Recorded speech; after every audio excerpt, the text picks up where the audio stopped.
So if you break your arm, you go to the doctor, and the X-ray shows the fracture. Right. It's just right there. Exactly. It's binary. It's either broken or it's not broken.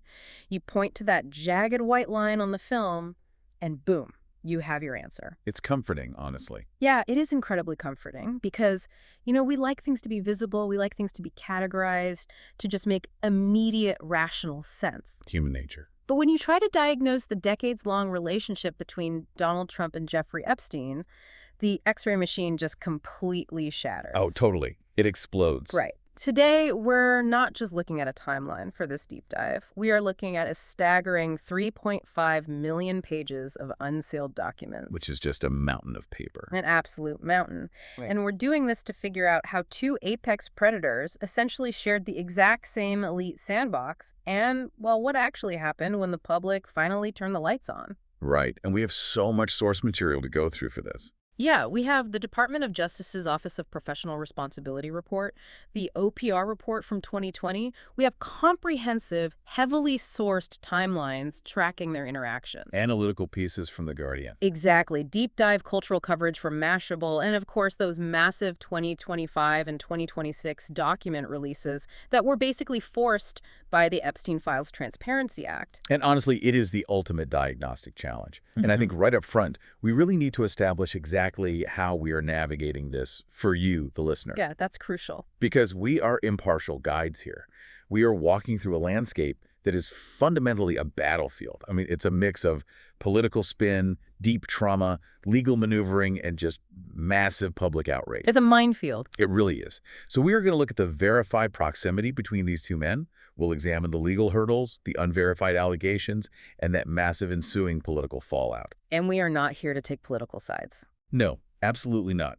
We are here to trace how our understanding of this dynamic shifted, from the highly secretive locked-down era of that 2008 non-prosecution agreement all the way to the chaotic, overwhelming information dump of 2026. So, to start, imagine you are trying to reconstruct the social ecosystem of Palm Beach, Florida, and Manhattan in the late 1980s and early 1990s. Right. The real foundation of all this. Exactly. This is where the foundation of the relationship is built. And according to accounts from people like Jack O'Donnell, who he was the former COO of Trump Plaza and Casino. Okay, so a high-level guy. Very high level. He said these two weren't just passing acquaintances, they were neighbors. I mean, Trump buys Mar-a-Lago in 1985. Then in 1990, Epstein buys a mansion just 2 miles north. Just down the street, basically. Right. And O'Donnell claimed that during his time there, Epstein was Trump's, quote, best friend, and that they would frequently visit the casino floor together. Wow. Yeah, O'Donnell even shared an anecdote where he actually had to reprimand both men. Wait, reprimand them? Yeah, for bringing underage girls onto the New Jersey casino floor. Wow. Okay. See, to really understand what's happening here, you have to look at the mechanics of this specific social stratum. I mean, this was an era in a very specific geographical bubble where conspicuous consumption and, well, proximity to young women, it was treated as undeniable currency. It was basically a status symbol. Exactly. It was a status symbol. And you see this dynamic perfectly crystallized in that 1992 NBC party at Mar-a-Lago. Oh, the footage from that is wild. It is. Trump throws a party for himself and Epstein, and he actually invites NBC cameras to film it. Like, come look at us. Right. And they were surrounded by NFL cheerleaders. And the footage, which of course resurfaced years later and went everywhere, it catches Trump whispering in Epstein's ear, pointing at someone and saying, "She's hot." And Epstein just laughs. I mean, it's all there on tape. But it wasn't just passive attendance at parties either. No, not at all. Our sources detail a very specific, orchestrated business and social overlap involving the American Dream Calendar Girls competition. Right. In 92 and 93. Yeah, 1992 and 1993. This entire enterprise was run by a Florida businessman named George Horaney and his partner, Jill Harth, and they sought out Trump as an investor. Which makes sense for the time. Sure. And according to the historical accounts, Trump openly expressed sexual interest in Harth. But the detail that really highlights the Trump-Epstein dynamic is the negotiation that follows. Oh, this is the Mar-a-Lago event. Yes. Trump reaches a deal, but he specifically requests a private calendar girl event exclusively for himself and Jeffrey Epstein at Mar-a-Lago. Just the two of them. Just the two of them. Horaney reported bringing 28 people he described as girls to the property specifically for those two men. I mean, just think about the power dynamics at play in that request. You have two men of immense wealth leveraging that capital to literally curate an environment tailored entirely to their desires. It's unbelievable. And this kind of proximity, it wasn't a one-off event. It was a consistent pattern throughout the early 90s. I mean, Epstein attends Trump's 1993 wedding to Marla Maples at the Plaza Hotel. Oh, and the baby food bet. Yes, the infamous $10,000 bet over whether Maples was pregnant. Right, a bet that Epstein lost. He lost, and it resulted in him reportedly sending Trump $10,000 worth of baby food. Which is just such an absurd wealthy guy joke. Totally. And then there are the photos of them at the Harley-Davidson Cafe in Manhattan with Trump's kids in 1993. I mean, they were heavily enmeshed in the daily reality of each other's lives. And when you say enmeshed, we really have to talk about the physical movement between these spaces, because we have the newly unredacted flight logs now. Right, the actual paper trail. The physical records of Epstein's private jet, the G1159B. Infamously known as the Lolita Express. Yes. And if you look at these logs, they show Donald Trump flew on Epstein's jet at least 7 times between 1993 and 1997. 7 times. 7 times. We were looking at flights back and forth from Palm Beach to Newark, from Teterboro back to Palm Beach. Epstein himself reportedly even claimed that Trump first had sex with his future wife Melania on that very plane. But alongside this elite, insulated jet-setting lifestyle, we start to see the early warning signs. The deeply disturbing allegations just simmering right beneath the surface of all these high society interactions. Yeah, the Stacey Williams account. Exactly. You have the account of model Stacey Williams. She claimed that in 1993 at Trump Tower, Trump and Epstein engaged in what she described as a twisted game of touching her while just trading smiles with each other. Just treating her like a prop. Right. And her takeaway was that it was abundantly clear these two men were very, very close friends who shared a certain kind of predatory shorthand. And then you have Maria Farmer in 1995.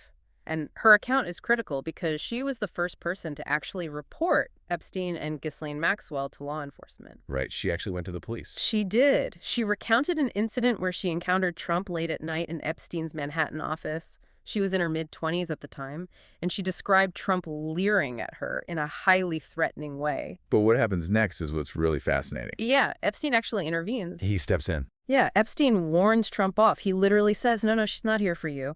And Farmer overheard Trump say he assumed she was a teenager. Wow. I mean, that specific interaction reveals so much about the architecture of their relationship.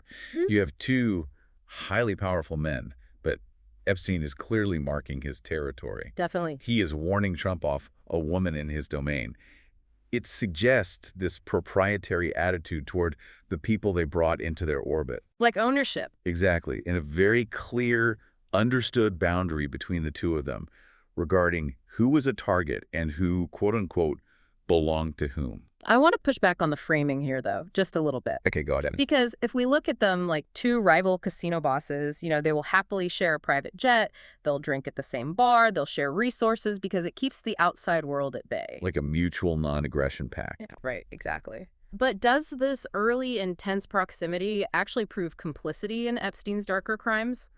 Or is this just the inevitable overlap of two incredibly wealthy men who happen to be playing in the exact same elite, hedonistic sandbox of 1990s Manhattan and Palm Beach? Or see, that is the exact diagnostic question that investigators wrestled with for years. I mean, from a strictly evidentiary standpoint regarding the 1990s, the verified public record shows intense socialization, shared circles, and shared transportation. Right.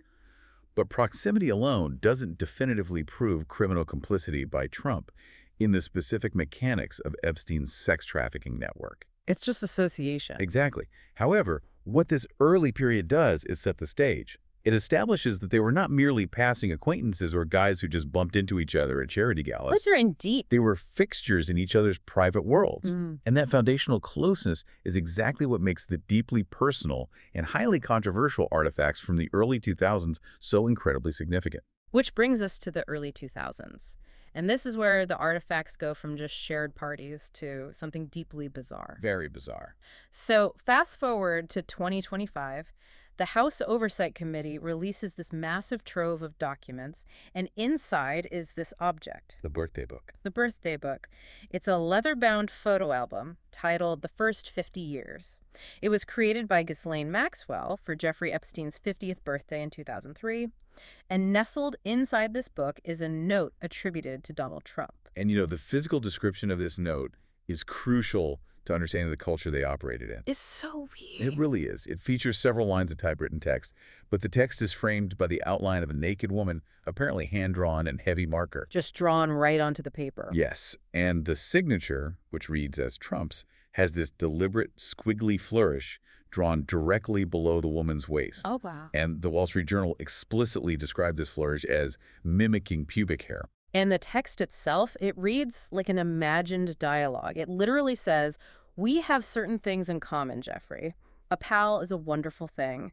Happy birthday, and may every day be another wonderful secret." May every day be another wonderful secret. Like, what does that even mean? Well, naturally, Trump's legal team has vigorously denied that he wrote or signed that letter. Of course. He even sued the Wall Street Journal over their reporting on it. Though it should be noted, a judge ultimately dismissed that defamation lawsuit. Right. But you cannot view this note in a vacuum. The New York Times did a visual comparison and matched the signature to his contemporary writing from that specific era. And you really have to place this artifact right next to what Trump was saying on the public record at the exact same time. Exactly. We have to look at 2002. Trump gives that now infamous quote to New York Magazine for a profile they were doing on Epstein. The terrific guy quote. Yes, he says, "I've known Jeff for 15 years. Terrific guy. He's a lot of fun to be with. It is even said that he likes beautiful women as much as I do, and many of them are on the younger side." Right out in the open. So publicly, he is praising him, specifically pointing out his taste for young women as this point of shared camaraderie, and privately, allegedly, sending birthday notes about wonderful secrets. And this closeness, it wasn't just between the two men. It extended into their domestic lives, to their partners. Emails. The emails.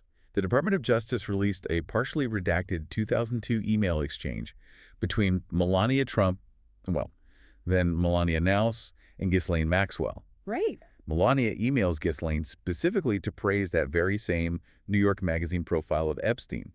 She calls it a nice story, and she signs off the email, "Love, Melania." And Ghislaine Maxwell replies, starting her email with the term of endearment, "Sweet pea." Sweet pea. Yeah. They were clearly communicating on a friendly, familiar level. But then if you jump forward to April 2026, Melania Trump issues this surprise press statement from the White House that leaves even conservative reporters just scratching their heads. It was so unexpected. Totally. She flatly claims she never had a relationship with Epstein, says they were merely invited to the same large parties, and she calls any assertion of a relationship a false smear. Which completely contradicts the photo evidence. Exactly. This is despite the photographic evidence of her, Trump, Epstein, and Maxwell standing together at Mar-a-Lago in 2000 and at a Dolce & Gabbana event in late 2002. And The Guardian covered the fallout of that 2026 press statement extensively because the perplexity among the White House press corps was just palpable. Why say anything at all at that moment? Right. A senior advisor to the First Lady claims she spoke out because enough is enough and the lies must stop. But the timing was incredibly odd. It really was. She released this statement right in the middle of a massive foreign policy crisis involving Iran. Oh, that's right. It really highlighted just how radioactive the Epstein connection remained for the Trump inner circle. Even decades later, in the middle of a geopolitical crisis, the need to distance themselves from Epstein took precedence over everything else. But the thing about relationships built purely on power, proximity, and shared leverage is that they are incredibly fragile. Oh, very brittle. You have public praise in New York Magazine, you have private birthday notes about secrets, you have partners calling each other sweet pea, and yet all it took was one piece of Palm Beach real estate to completely shatter the entire dynamic. It perfectly illustrates what matters most in their specific world. Money, real estate, and ego. Yeah. In the high-stakes ecosystem of Palm Beach property development, a multi-million-dollar perceived slight can end a 15-year friendship overnight. The rupture happens around 2004, and it centers entirely on the Maison de l'Amity auction. So just to paint a picture, imagine this property. The Maison de l'Amity is this massive, sprawling Palm Beach estate. Very famous property. And it goes up for a foreclosure auction. It's the ultimate trophy property, and both Trump and Epstein want it. They both bid on it. Yeah. And Trump ultimately outbids Epstein. He buys it, does some renovations, and a few years later, he flips it to a Russian billionaire for nearly $100 million. Just a massive financial victory. Massive. Yeah. And according to most media reports and phone records, they essentially ceased communicating after Trump won that bid. And author Michael Wolff suggested in his reporting that Epstein was furious, not just because he lost, but because he believed Trump was merely acting as a frontman for the real owners to disguise the transaction. Oh, interesting. Right. Epstein reportedly threatened to expose the mechanics of the deal. Wolff theorized that this was basically a mutually assured destruction scenario. If Epstein knew Trump's financial secrets, Trump knew Epstein's personal secrets. Right. And it's highly notable that shortly after this bitter, ego-driven real estate fight, Epstein finds himself under serious investigation by the Palm Beach police. And this timeline of the falling out brings us to the famous Mar-a-Lago ban, which is honestly one of the most contested pieces of this entire narrative. So many conflicting stories on this. So many. Trump has repeatedly claimed that he kicked Epstein out of Mar-a-Lago way back in 2000. His version of events is that Epstein stole a spa worker, who we now know was Virginia Giuffre, and Trump personally told him to stay the hell out of here. But the physical documentation, the actual club registries, and numerous other sources completely contradict that 2000 timeline. They don't match up at all. No. Investigative books like The Grifters Club show that Epstein remained a member in good standing until October 2007. 7 years later. Right. Other detailed accounts suggest Trump banned Epstein in 2007 after Epstein sexually harassed the teenage daughter of another high-paying club member. Ugh. And there's another version that claims the ban happened after an 18-year-old beautician complained to club management about being pressured for sex during house calls to Epstein's nearby mansion. And then, just to throw a massive wrench into all of these conflicting timelines, in 2026, Representative Jamie Raskin claimed he saw an unredacted document where Trump actually admitted he never asked Epstein to leave Mar-a-Lago. Wow. Never asked him to leave. Right. And the Trump White House pushed back hard on Raskin's claim, stating the redactions were purely standard procedure to protect victims' identities. But it leaves the public with 3 completely contradictory narratives about how and why the friendship actually ended. Regardless of the exact inciting incident or the specific year they stopped speaking, the undeniable fact is that by 2006, Jeffrey Epstein was in severe legal jeopardy. The walls were closing in. Exactly. The Palm Beach police had conducted a thorough investigation and the FBI had gotten involved. Michael Reiter, the former Palm Beach police chief, went on the record stating that Trump actually called him in July 2006. Trump reached out to the police. He did. Trump called to thank him for stopping Epstein, reportedly saying everyone has known he's been doing this. And Trump even suggested to the police chief that they should investigate Ghislaine Maxwell. But I have to stop you there because this is the fundamental contradiction that drives the entire controversy. Okay, let's hear it. If Donald Trump is calling a police chief in 2006, bragging that he's glad Epstein was finally stopped, why would he, a decade later as President of the United States, appoint the very prosecutor who gave Epstein the deal of a lifetime to his presidential cabinet? Right. I mean, I am, of course, talking about Alexander Acosta. And to understand that contradiction, we have to look closely at the mechanics of the justice system, specifically through the Department of Justice's Office of Professional Responsibility report. The OPR report. The OPR report from 2020. This document is basically the Rosetta Stone for understanding how wealth insulates itself. It details exactly how U.S. Attorney Alexander Acosta handled the 2006 to 2008 federal criminal investigation of Jeffrey Epstein. So let's really dig into how this worked, because it's wild. Yeah. The FBI and a line prosecutor had spent years building a case. Years of work. They drafted a 60-count federal indictment against Epstein. 60 counts. That is a case designed to put someone away for life. Without a doubt. But instead of taking that indictment to a grand jury and prosecuting, Acosta's office engages in highly secret negotiations with Epstein's massive, incredibly expensive legal team. And what emerges in 2007 is the non-prosecution agreement, or the NPA. And the NPA was structurally unprecedented. I mean, it required Epstein to plead guilty, but not in federal court. He pleaded guilty in state court to 2 prostitution charges, felony solicitation and procurement of minors. Okay. In exchange for that state plea, the federal government agreed to completely end its investigation. They agreed to forego any federal prosecution of Epstein, and crucially, they granted immunity to his co-conspirators. Wow, just a blanket immunity. Yes. But the mechanism that drew the most intense criticism is that Acosta's office completely bypassed the Crime Victims' Rights Act. Which is illegal, right? They engineered this entire sweetheart deal without consulting or even notifying the victims before the agreement was signed and sealed. And the practical reality of his sentence is just staggering to anyone outside that tax bracket. He gets 18 months in a county jail. County jail, not federal prison. Right. But because of quote-unquote gain time, he serves less than 13 months. Furthermore, he was approved for a daily work release program. He was allowed to leave the jail and spend 12 hours a day, 6 days a week, at the Florida Science Foundation. The Science Foundation? Yeah, I put that in heavy air quotes. Because this was an entity he had literally just incorporated, and it was conveniently co-located right at his attorney's office. He basically got to go to an office suite all day and run his financial empire, while technically serving time for procuring minors. And when the DOJ's Office of Professional Responsibility finally reviewed this in 2020, their conclusions were a masterclass in bureaucratic needle-threading. I can imagine. They concluded that Acosta did not commit professional misconduct in a strictly legal, sanctionable sense. Wait, really? How? Because U.S. attorneys possess what is called plenary authority. They have incredible broad discretion over who and how they prosecute. The OPR found no evidence of direct corruption or bribery. However, they concluded that Acosta's decision constituted poor judgment.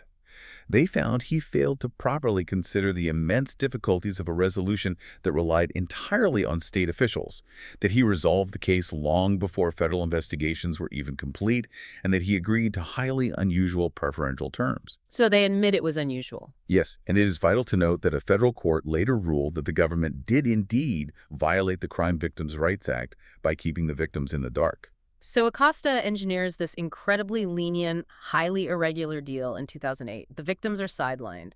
Epstein goes to his fake science foundation. Almost a decade passes.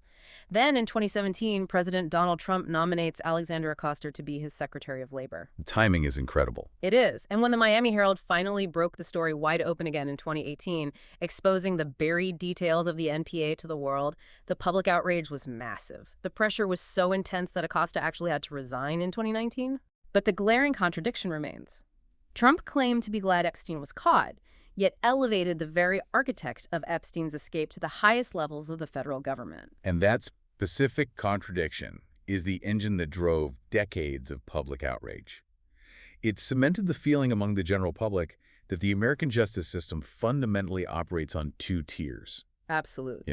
One set of rules for billionaires and their fixers, and another set of rules for everyone else. And that specific, deep-seated outrage over the 2008 cover-up eventually boiled over into the civil courts. It led directly to the specific, horrifying lawsuits that would continuously haunt Trump's political career. And this brings us to the allegations that emerged during the 2016 election cycle. I do want to note for you listening that the details from the sources regarding these civil suits are graphic and deeply disturbing. Very disturbing. In April 2016, right as the presidential campaign is heating up, a civil lawsuit is filed in California by a woman using the pseudonym Katie Johnson, who is later identified in documents as Jane Doe. The allegations in this lawsuit centered on events that allegedly took place in 1994. The plaintiff claimed that at the age of 13, she was forcibly raped by both Jeffrey Epstein and Donald Trump at underage sex parties held at Epstein's Manhattan residence. The sources detail the horrifying sworn testimonies associated with this case. Katie Johnson claimed she begged Trump to stop, alleging that he became angry that she was crying. Horrific. There was also an anonymous affidavit filed by a witness referred to as Tiffany Doe. This witness claimed she worked directly for Epstein, specifically tasked with attracting adolescent women. Like a recruiter. Yeah. Tiffany Doe swore under penalty of perjury that she physically witnessed the assaults and that both Trump and Epstein were fully aware the girl was 13 years old. Furthermore, Tiffany Doe claimed she witnessed both men threaten to kill the 13-year-old if she ever spoke out, with Trump allegedly warning her that he had the power to have her entire family killed. Now, maintaining our objective lens on the source material here, we really have to look at the actual legal trajectory of these claims, because the legal reality is highly complex. It didn't just go to trial. No. The lawsuit took a winding, highly problematic path through the courts. It was filed in California, subsequently dismissed, then refiled in New York. It gained massive media traction and was scheduled for a major press conference in November 2016, organized by the high-profile attorney Lisa Bloom. Right before the election. Exactly. But abruptly, the accuser canceled the press conference, citing severe threats to her physical safety. And the lawsuit was officially withdrawn just 2 days later. And we have to state clearly that Donald Trump has vehemently, consistently, and forcefully denied these claims from the very beginning. He has characterized them as entirely fabricated and politically motivated smears designed to derail his campaign. He's never wavered on that. Never. And the factual reality is that to this day, no court has ever found Trump liable for the specific claims raised in this Jane Doe lawsuit. But lawsuits of this nature, especially one involving figures of this magnitude, they rarely just disappear from the cultural consciousness. They stick around. They do. In early 2026, a federal judge in New York directed attorneys connected to both men to appear in court over a revived iteration of this exact civil lawsuit. And this legal revival, happening a decade after the initial filing, ignited an absolute cultural firestorm. If you look at the cultural temperature in 2024 through 2026, the Mashable source does a great job breaking down how social media weaponized this information. So it was everywhere. The internet just exploded. The hashtag Trump Epstein Files went massively viral. On one side, you had people continuously posting the video of Katie Johnson's testimony demanding immediate accountability. They were placing these allegations directly next to the context of the E. Jean Carroll civil case, where a judge ruled Trump was a court-ruled rapist. Right. The argument was, look at the established pattern of behavior. The timeline fits. Conversely, you had a massive mobilization from Trump's defenders and his political base. They pushed back hard. Extremely hard. They pointed squarely at the timing of the lawsuit's revival. They argue that these resurfaced claims, which remember date back to 1994, lack physical evidence and had been repeatedly dismissed or withdrawn in court, were nothing more than a deliberate, orchestrated political distraction. The timing with the Iran crisis. Yes. They viewed the revival of the case as a coordinated smear campaign timed specifically to distract the public from current events, namely that ongoing 2026 Iran war crisis. I really struggle with how anyone is supposed to process this. It's like trying to navigate a hurricane of pure political spin. It's dizzying. On one side of the ledger, you have horrifying, graphic, sworn testimonies under penalty of perjury from women stating they were abused as children. On the other side of the ledger, you have complete legal dismissals, withdrawn lawsuits, and a hyper-polarized political atmosphere where every single piece of information is immediately weaponized for partisan gain. Right. How is the public, or even federal investigators, supposed to actually parse what is true? Historically, when investigators hit a wall of he said, she said, especially involving powerful people who use NDAs and intimidation, they assume the definitive truth lies in the physical evidence. The paper trail. Right. The black books, the hard drives, the internal emails. The assumption was always that if we could just see the hidden documents, the absolute truth would be revealed. And that exact assumption is what led directly to the monumental forced document release of 2025 and 2026. So let's talk about the political earthquake of November 2025. The U.S. House of Representatives votes on the Epstein Files Transparency Act, and the vote is 427-1. Nearly unanimous. Unprecedented bipartisanship. They pass a bill forcing the Department of Justice to release all available documents relating to Epstein and his associates. And the politics of this were fascinating. Yeah. Trump had openly opposed the bill for months, but he was facing immense mounting pressure, not just from his critics, but from within his own MAGGA base. Really? His own base? Yes. His supporters were fiercely demanding the release of the files, driven by the belief that the documents would finally expose a deep state cabal of his political enemies. Ah, okay. Facing this pressure, Trump abruptly reverses course. He calls for Republicans to vote for the bill, publicly declaring, "We have nothing to hide," and he signs it into law. And the moment he signs it, the floodgates open. Over 3.5 million pages of documents are unleashed by the DOJ. Just a tsunami of data. And buried within those millions of pages were thousands of private emails obtained from Epstein's estate under federal subpoena. Now, while investigators noted that none of the emails showed Trump communicating directly with Epstein, Trump's name was mentioned at least 1,500 times by Epstein and his associates. And analyzing the content of these emails forces us to seriously evaluate Jeffrey Epstein's reliability as a narrator of his own life. Yeah, how much is real and how much is bluffing? Exactly. Starting around 2011, long after the MPA and his time in jail, Epstein is constantly obsessively boasting to his associates about having dirt on Donald Trump. The specifics are wild. In April 2011, Epstein sends an email to Ghislaine Maxwell.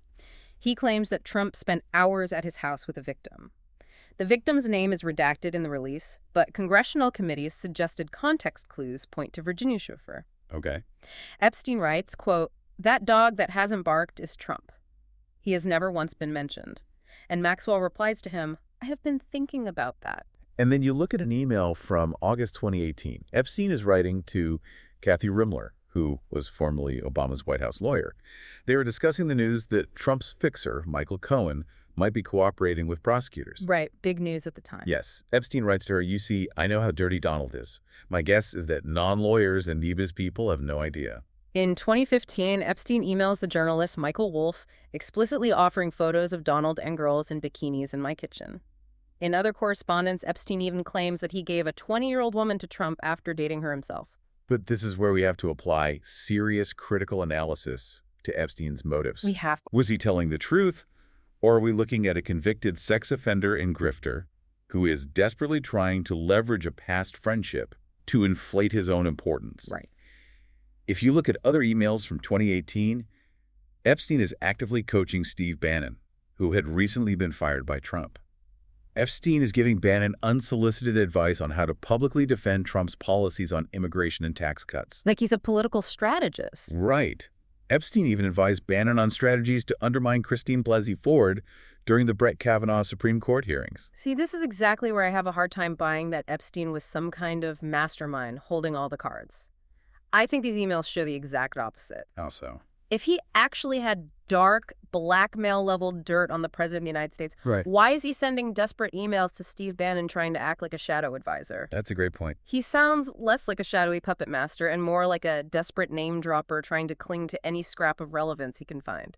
That is a very strong read of the situation. Epstein's primary currency, his entire life, was the illusion of leverage and the appearance of proximity to power. He wanted to seem important. Exactly. He gathered compromising information as a shield, yes, but he also desperately wanted to be seen as a kingmaker. He was likely playing both sides, threatening blackmail to keep people away, while offering political strategy to force his way back into the inner circle. It's pathetic, really. It is. You also have to factor in the sheer bizarre, chaotic nature of some of these communications.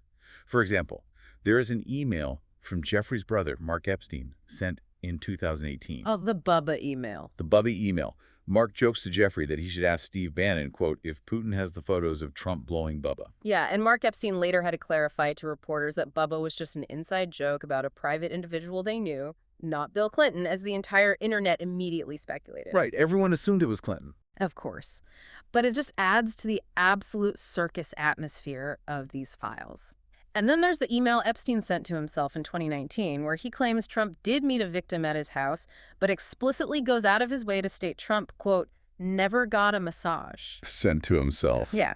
The emails aren't a smoking gun. They are a chaotic, contradictory mix of truth, attempted blackmail, and just pathetic grift. And that chaotic, contradictory mix is exactly the nightmare scenario the FBI faced when the public started flooding them with tips. Oh, man, the tips. The Transparency Act didn't just force the release of Epstein's private emails. It forced the release of everything the government had ever collected on the matter. That included every single unverified, anonymous tip sent in by the general public. Which brings us to January 2026, when the DOJ releases the documents from the National Threat Operations Center, or NTOC. The NTOC tips. Right.